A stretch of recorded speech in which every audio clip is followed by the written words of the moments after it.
의외로 지상파보다 영향력 있는 미술방송 허세미술관의 관장 이한입니다. 자, 반드시 알아야 하는 한국 근현대 작가 시리즈 요즘에 계속 하고 있죠. 자, 이번 시간에는 그대로 박생광 작가에 대한 이야기를 할 겁니다. 자, 시작할게요. 바모스.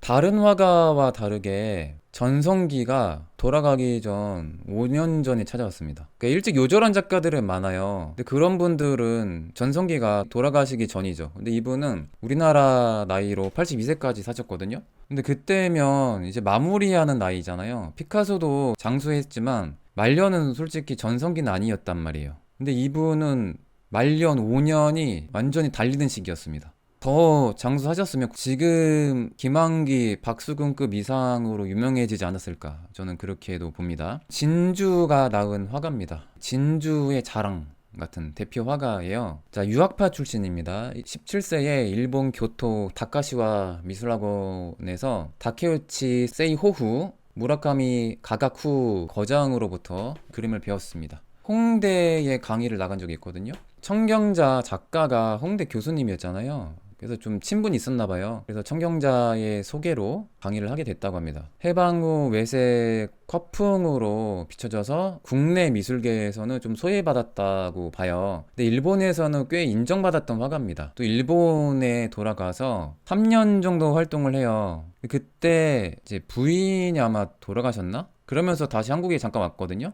다시 돌아가려는데 자식들이 되게 반대를 했습니다. 이제 한국에서 활동해야지 왜 자꾸 일본 돌아가냐고 해서 그때부터 한국적인 그림을 그렸다고 보통 봐요. 그리고 그때가 좀 과도기였다면 1980년도부터 완전 전성기죠. 그래서 미친 오방색이 나오면서 완전 한국식 채색화가 나옵니다. 그래서 우리나라 미술계에서도 인정받고, 돌아가시기 1, 2년 전에는 국제적으로도 알려져요. 자, 그래서 이번에 키워드입니다. 오방색, 샤머니즘. 그렸던 모티브가 해돋이, 탈, 단군, 십장생, 창, 불상. 불교 관련된 모티브가 상당히 많습니다. 그래서 70대 말인가 80대 초에 인도 여행까지 가요. 왜냐면 불교의 본고장이라고, 그 이유 때문에. 아무튼 무당, 부적 이런 걸 그립니다.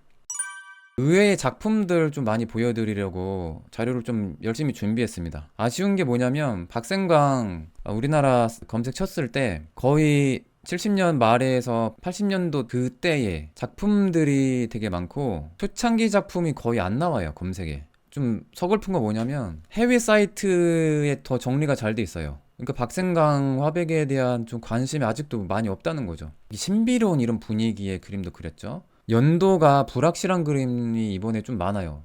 대략 언제지? 언제일까? 좀 궁금한 그림이 많습니다. 그래서 약간 답답한 게 없지 않아 있어요. 참고해 주시고, 일단은 동양화가 기본입니다. 이분이 일본에서 동양화를 베이스로 그렸거든요. 채색화도 그렇고 좀 뻔한 그림이죠. 이 당시만 해도 소나무 아래 두 마리 학, 이런 작품을 그렸습니다. 이런 작품을 잘 못 보셨을 겁니다, 아마도. 종이의 먹과 담채인데 이거 안전한 채색화로 가기 전에는 먹에 담채와도 꽤 많이 그리셨어요. 필법 보면 또 완전 뻔한 그림은 아니란 생각이 들거든요. 꽤 개성이 있다라는 생각이 의외로 들더라고요. 그래서 보통 박생광 하면 70년도 이전에는 외색 화가라고 많이 평가를 하는데 새롭다, 이런 느낌의 작품도 있습니다. 예, 저는 한국화랑 동양화랑 구별해서 씁니다. 그냥 무난하게 그냥 중국풍, 일본풍 그런 거 다 동양화로 취급해요. 근데 한국적인 그림을 그린 분들한테 동양화란 말 저 안 씁니다. 동양이란 말 별로 안 좋아해서. 그러면 한국적인 그림을 그린 분들은 한국화라고 그래요, 저는. 네, 금강산 풍경, 그리고 무등산의 정신. 이런 그림 보면 되게 개성 있지 않나요? 이전에 수묵화와는 한수화와는 또 다르다는 느낌이 들어요. 되게 거친 느낌도 있고. 의외로 개성 있는 작품. 그리고 송악도 새가 여기 있습니다. 학이 약간 퓨전 느낌이라고 하시네요. 자, 송악도 요때 약간 스타일 비슷한 그림이 있는데 그림 독특하지 않나요? 엄마 사슴과 새끼 사슴 이런 귀여움도 묻어나고, 박생강 작가가 말년까지도 치명적 귀여움이 또 있거든요. 해악이랑 이런 게 초창기부터 또 있는 것 같아요. 송악도도 좋은데 약간 스타일 약간 비슷하죠. 그래서 대략 비슷한 식의 그리지 않았나 개인적으로 이렇게 추측을 합니다. 좀 개성 있죠. 무조건 외색의 화가는 아니었다라는 생각이 들어요. 70년 이전인 것 같은데. 자, 이 그림도 재밌죠. 엄청 거칠게 갈필로 이렇게 딱 과감하게 긋는 기법. 독특하고 멋스럽죠. 엄마 사슴과 새끼 사슴 두 마리. 이 아이는 꼭 여우처럼 생겼네요. 이제 서록도 현대적인 느낌도 있고. 그러니까 제가 이번에 좀 말씀드리고 싶은 거는 한국적인 것을 본격적으로 연구했던 70년 이전에도 꽤 다양한 실험을 했다라는 거를 좀 보여드리고 싶었습니다. 물론 연도가 불확실해서 이게 70년도인지 모르겠어요. 이 그림도 매력적이긴 한데 약간 일본색이 있는 것 같긴 해요. 이런 비슷한 시리즈가 몇 작 있습니다. 근데 일본색 약간 있는 것 같으면서도 또 동시에 좀 모던한 느낌이 있습니다. 이런 비슷한 시리즈 여기 또 나옵니다. 모란도. 일본 민화 그림 봤을 때의 향기가 납니다. 자, 이런 건 좀 나죠. 모란 앵무라는 작품입니다. 알록달록 귀엽죠? 그쵸? 외색 느낌이 좀 나죠? 일본에서 그림 배웠으니까. 그리고 엄청 열심히 그렸대요. 일본에서. 인정도 받고 꽤 잘 나간 화가였습니다. 그래서 일본에서 활동하는 이유가 일본 미술계에서 꽤 인정받고 한국에서보다 훨씬 편하게 작가 활동을 할 수 있으니까 일본에서 이제 활동을 하려고 했던 거죠. 아웃사이더가 되는 한국 미술계보다 일본에서 활동하는 게 좀 편했겠죠, 아무래도. 그 오방색이 좀 나오기 시작합니다. 여기 한라산 그린 거 되게 특이하지 않나요? 한라산을 한복을 입혀놓은 것 같아요. 되게 추상적으로 표현했죠. 약간의 꼴라준가? 친 같은 느낌도 들고 한라산 너무 멋있다고 하시고 이번에 제가 좀 보여드린 그림들 중에 검색했을 때 찾기 힘든 그림들도 꽤 있습니다. 아무튼 되게 개성 있는 화풍이라는 것을 알 수가 있죠. 그래서 역사적 뿌리를 생각하다 보니까 그 단군이 나오는 거죠. 그 완전히 박생강 화백의 화풍이 이렇게 나오기 전에 인물화를 그릴 때는 또 이런 느낌도 몇 장 있습니다. 이 그림도 되게 특이하죠. 한라산입니다. 그러니까 우리 강산을 좀 대표하는 산이 몇 개 있잖아요. 그 중에 하나를 한라산으로 본 것 같아요. 아무래도 제주도 여행을 가지 않았을까요? 인상 깊었던 한라산을 그린 것 같습니다.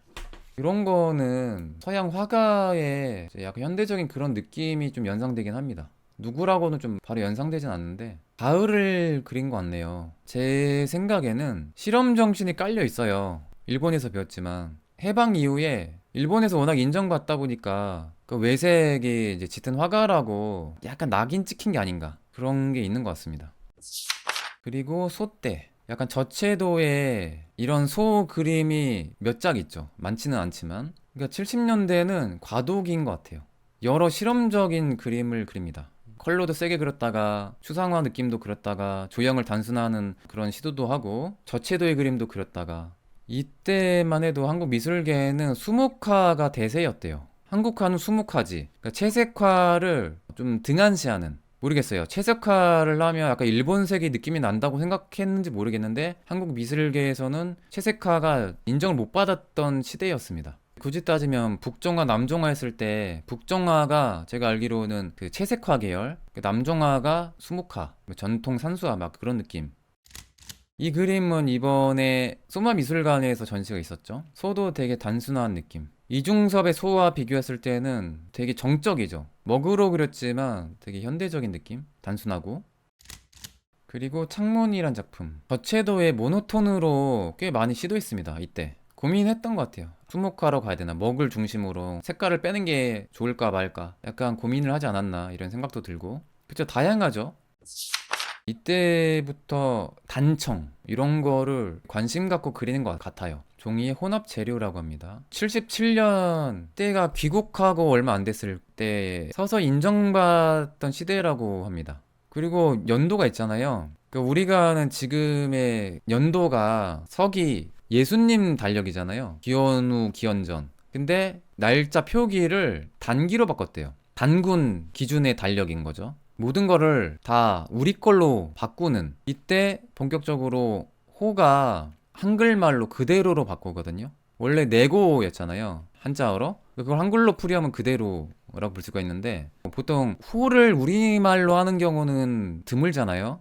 순 우리말로 바꾸게 됩니다. 강렬한 진체 수묵화의 기법으로 불교와 한국 전통의 샤머니즘이 결합된 반추상주의 느낌의 작품이 중심이 된 천재화가 요약을 잘 해주셨네요. 귀여움이 항상 있다고 그랬죠. 여기 토끼가 절구질을 하는. 자, 그리고 장수를 기원합니다. 약간 만화 같은 느낌도 있죠. 이분은 신선인가 봐요. 신선과 호랑이가 해학적으로 있는 그런 느낌. 우리 것에 대한 애착, 사랑이 있습니다. 단청 되게 좋아합니다. 아까 그 단청과 비슷한 시기에 그려진 것 같아요. 그리고 단청과 창, 요 느낌으로 몇 작품 그리셨던 것 같습니다. 박생광 작가가 작품 제작 속도가 엄청 빨랐던 걸로 알고 있습니다. 한국화가 기본이다 보니까 비단이나 종이에 보통 그리죠. 한지에. 미나 영향 많이 받았죠. 실제로 박생광 작가가. 자, 우리가 아는 박생광이 이제 나옵니다. 그죠? 본격적으로 80년대라고 하는데 79년부터 이제 이게 나오기 시작해요. 이 박생광 화풍을 일명 호 이름 따서 그대로 화풍이라고도 부릅니다. 우리 전통 오방색. 근데 이게 색채가 강한 그림이 무조건 일본 그림은 아니잖아요. 우리의 전통적인 오방색, 강렬한 컬러가 이전부터 있었단 말이에요. 그런 거를 현대적으로 박생광 화백의 고유의 느낌으로 재해석해서 현대적으로 발전시켰다고 보시면 되죠. 자신만의 화풍을 이때 만들게 됩니다. 그리고 약간의 이제 에로틱도 나오죠. 우리나라 조선 말기에 19세기에 실제 윗 저고리가 되게 짧아졌거든요. 물론 양반 가문 댁에서는 살갗 함부로 보여주는 경우는 없지만 서민 사회에서는 윗가슴이 노출이 좀 많이 됐었다고 선교사들의 기록에 나옵니다. 그리고 비슷한 시리즈, 그러니까 박생강 화백이 뭐 하나 그리면 비슷한 연작 시리즈로 몇 작품 꽤 많이 그리십니다. 구도도 완전 똑같은 그림이 간혹 있을 때도 있어요. 미술관, 뭐 협회장 이런 분들이 딱 봤을 때 가장 한국적인 작가를 뽑으면 박생강 작가의 그림을 제일 먼저 관심 가졌대요. 이런 작가가 해외에 없으니까. 여인과 민속이란 작품입니다. 약간 일부러 서툴게 그린 것 같지만 이 인상도 매우 한국적이죠. 뒤에 약간 민화 느낌도 있고 평면적인 패턴 느낌. 스트로크가 붉은색인 게 희한하다고. 진짜 그러네요. 붉은 라인. 그래서 더 강렬해 보입니다. 강렬한 보색 대비죠. 이렇게 보면. 그리고 촉성루.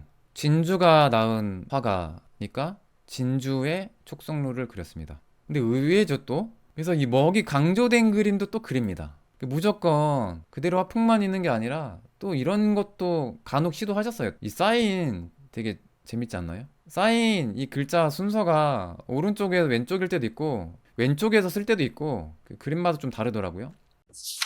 자, 무당 시리즈가 이게 나옵니다. 드디어 무녀. 거의 박생광 작가의 시그니처 시리즈죠. 무녀 시리즈. 장군님들 있고. K 무비 드라마에서 그런 무속과 관련된 영화 보면 되게 궁금해한대요. 사람들이 뭐냐고. 아까 말씀하신 대로 스트로크가 붉은 게 강렬하죠. 이 용도 보이고요. 일부러 무당집 구판 가서 스케치를 되게 많이 했다고 합니다. 그러니까 이분이 실제 이거를 현장에서 보고 영감을 많이 받았어요. 그냥 그러겠지 한 게 아니라 직접 눈으로 보고 실제 연구를 많이 했던 거죠. 박생광 하면 교과서에 나오는 그림이 이 그림이에요. 제가 박생광 작가를 처음 인상 깊게 본 게 교과서였어요, 솔직히. 여러분, 제가 간혹 미술사 공부하기에 좋은 책 추천해 주세요. 그러면 제가 제일 먼저 까는 게 곰브리치라 그랬죠. 곰브리치 제발 보지 말라고. 저 솔직히 못 알아듣겠어요, 그 책. 뭔 소린지. 근데 제가 학생들 미술활동 보고서 그거 봐주면서 실제 상위권 학교들이 미술 교과서를 바탕으로 출제 문제가 나오거든요, 실기 문제가. 그래서 미술 교과서를 좀 연구를 했어요. 보니까 너무 요약이 잘 돼 있는 거예요. 정리가 잘 돼 있어요, 짧게. 저는 미술사 입문하시는 분들 추천하는 책 허세미술관 다음으로 중고등학교 미술 교과서입니다, 여러분. 웬만한 미술사 책보다 훨씬 나아요. 곰브리치가 비전공자가 쓴 책이에요?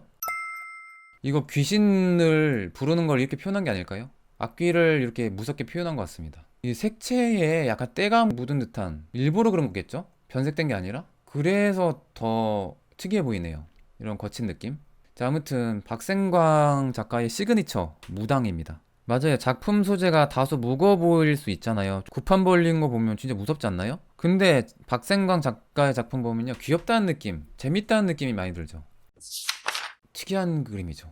이 작품 묘하게 매력 있지 않나요? 또 다른 화풍하고 조금 달라요. 붉은 스트로크라는 일관성은 있는데 되게 특이합니다. 저는 요 스타일도 뭐 되게 독특해서 좋더라고요. 12지 원숭이와 강아지가 사이좋게 있는 이 귀여움, 이런 박생강 작가의 중요한 아이덴티티, 치명적인 귀여움, 이런 거를 추구하는 작가예요. 외모도 풍기는 게 귀여운 게 있잖아요. 제가 작년에 키아프 프리즈 전시 갔을 때 프리즈는 아니었고 키아프의 박생광 작가의 작품이 많은 갤러리가 있었거든요. 의외로 작품값이 안 비쌌습니다. 그래서 교과서에 나온 작가의 작품값이 이거밖에 안 된다고? 좀 재력이 있는 컬렉터분들 간혹 제 방송 보시잖아요. 투자하려면 이 박생광한테 투자하시면 됩니다. 제가 돈 있으면 박생광 작가 작품 살 거예요. 단색화 저 안 삽니다.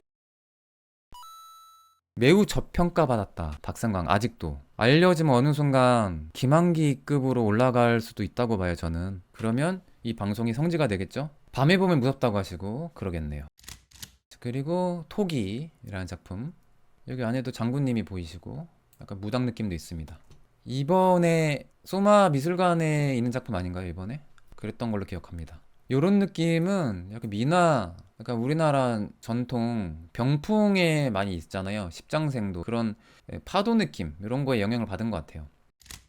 아, 또 나왔습니다. 무녀. 아무리 봐도 시그니처는 무녀입니다. 귀신이 당장 도망갈 것 같은 이 무서운 물러가라 물러가라. 와, 이거 귀신 밟는 거 아닌가요? 악귀 밟는 모습 같은데요? 악귀 깔아 뭉개는 이 카리스마 무녀 멋있습니다. 예, 계속 보면 귀엽습니다. 그리고 무속도 나왔고요. 아, 이거 이 표정 너무 귀엽지 않나요?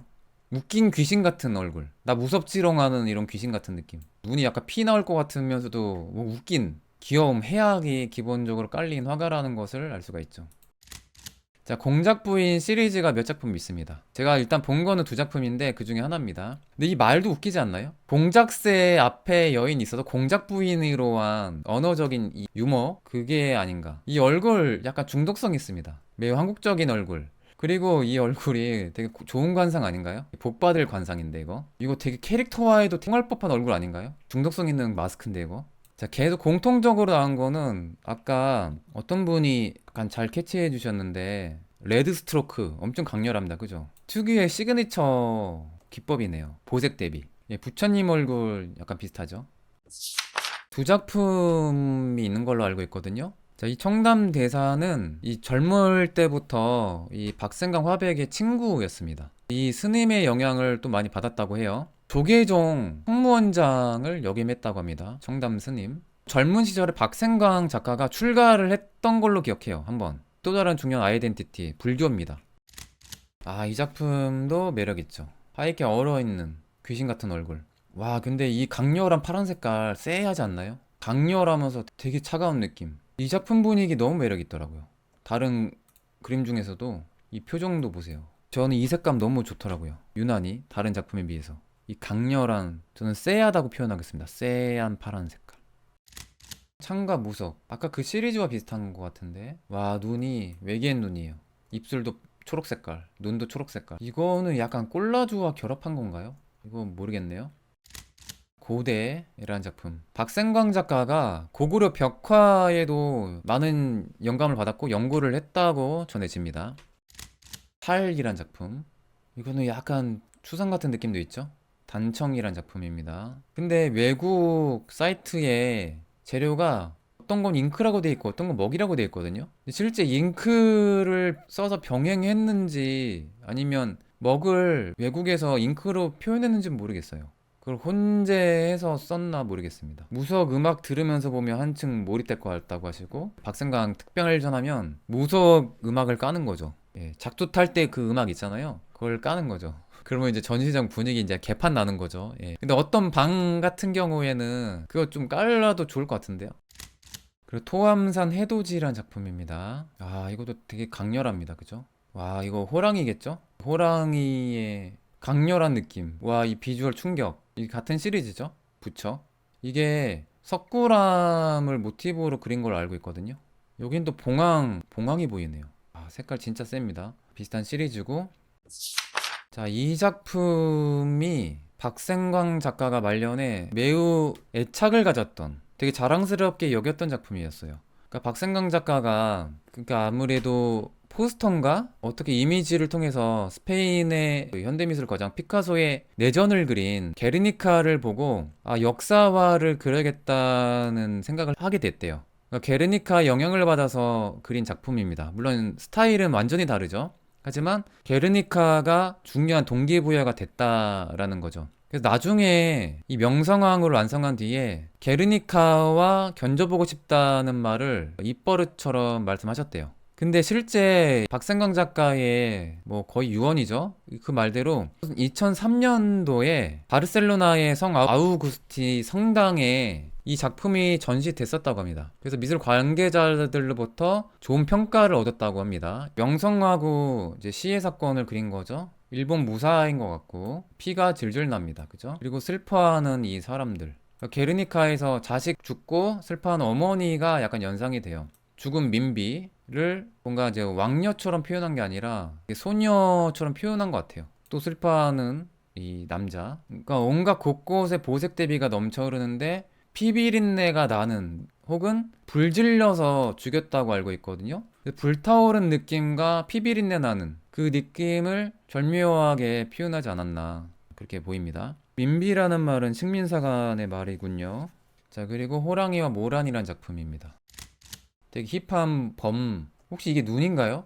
이 눈이라면 진짜 힙하네요. 현대적인 호랑이. 눈 맞네요. 이건 병풍 양식이네요. 일반 병풍이랑 진짜 완전히 다릅니다. 그죠? 그쵸. 명성황후는 드라마 때문에 너무 많이 미화가 됐죠. 역사적으로 논란이 있습니다. 명성황후가 밉더라도 시해하면 안 되죠. 우리가 이끌어야지. 그들이 한나라의 국모를 죽일 자격은 없죠. 눈이 귀엽다고 하시고. 무속 시리즈 중에 12번째 작품입니다. 중간에 이 떼탄 느낌은 의도적인 것 같아요. 그죠? 와, 이 무서운 장승. 근데 우리나라의 중요한 그 상징물 중에 하나가 장승도 있죠. 장승 시리즈가 몇 개 있습니다. 저는 이 사인도 너무 재밌어요. 이 꼬마 아이 너무 귀엽죠. 근데 칼 박힌 것 같은데? 아무튼 이 질감 처리 되게 특이합니다. 그림 보면 볼수록 되게 매력 있죠. 전봉준 작품도 유명합니다. 아마도 아버지가 동학농민 운동에 가담했던 분이라서 영향을 준 게 아닌가 이렇게 보입니다. 이것도 역시 역사화를 그리게 된 배경은 게르니카예요. 그리고 그게 있습니다. 역사화를 그리게 된 계기 중에 하나가 이 작품을 그리기 전 1년 전에 프랑스 미술가 협회장 아르노 오트리브라는 사람이 와서 이 박생강 작가의 이전 1년 전 작품 이런 작품들 보고 이 젊은 작가 누구냐고 물어봤대요. 사람들한테. 작품이 너무 특이해서. 근데 이 어르신인 거예요. 젊은 작가가 아니라. 그래서 되게 놀랐다고 합니다. 그러니까 80이 이제 넘었지만 이 마인드가 엄청 젊은 거죠. 보통 어느 정도 성공을 하면 안주하고 바꾸질 않잖아요. 성공하면 할수록 안주하게 됩니다. 보통 작가들이. 근데 마음이 이 마인드가 젊다 보니까 계속 새로운 걸 시도했던 거죠. 그래서 젊은 작가로 본 거예요. 프랑스 미술가 협회장이. 그 오트리브라는 프랑스 사람이 한국이 일제 강점기도 겪었으니까 게르니카 같은 작품이 나올 법한데 왜 다른 작품들 다 풍경화만 집착하냐 이런 말을 지인한테 전해 들었대요. 그래서 그 오트리브가 그런 걸 그린 게 세계적인 작가다. 그리고 이 박생강 작가를 너무 좋아하다 보니까 그래서 그때 영향을 받고 역사화를 그려야겠다. 게르니카 같은 이란 말에 이 역사화 시리즈를 그리게 됐다라고 하더라고요. 안중근을 그려야겠다고 결심하면서 안중근 의사 기념관에 가서 습작도 하고 사진도 찍고 했는데 결국에 안중근 의사는 다 완성하지 못하고 돌아가셨다고 합니다. 이게 거의 유작이에요. 85년에 돌아가시죠. 피리 부는 노인이거든요. 노적도. 그 말년에 자신을 그린 게 아닌가. 거의 신성 같은 자신? 그렇게 표현한 게 아닌가. 그리고 몸도 불편할 때라서 그런지 몰라도 그림이 약간 많이 꼬불꼬불하고 많이 왜곡이 돼 있죠. 이게 또 미완성이래요. 거의 초월한 상태인 것 같습니다. 모든 것을 내려놓겠다는 그런 의미로 해석되기도 하더라고요. 자, 이 말년에 해외에서 오퍼가 왔어요. 르살롱 프랑스 전시에 초대가 됐거든요. 85년도. 그리고 메인 작가로 포스터에 박생강 작가의 작품이 실렸습니다. 뒤늦게 해외에서도 유명해진 거예요. 그래서 한 10년만 더 활동하셨으면 김환기, 박수근, 이중섭급이 되지 않았을까? 아니면 그 이상. 그러니까 해외에서 인정을 받으면 우리나라에서 더 쳐주잖아요. 근데 하필 이때 돌아가셨습니다. 되게 아쉬운 거죠. 투병 생활 중에도 그림을 그리신 거거든요. 후두암 선고받고 되게 힘들게 그렸을 때입니다. 근데 몸은 병약하고 힘들지만 이 영혼, 이 마인드, 이 정신이 아주 젊은 작가였죠. 이런 게 진짜 멋있는 거예요. 일본에서 인정받았으니까 거기에서 활동했으면 그렇게 고생 안 하고 편하게 작품 활동할 수 있었거든요.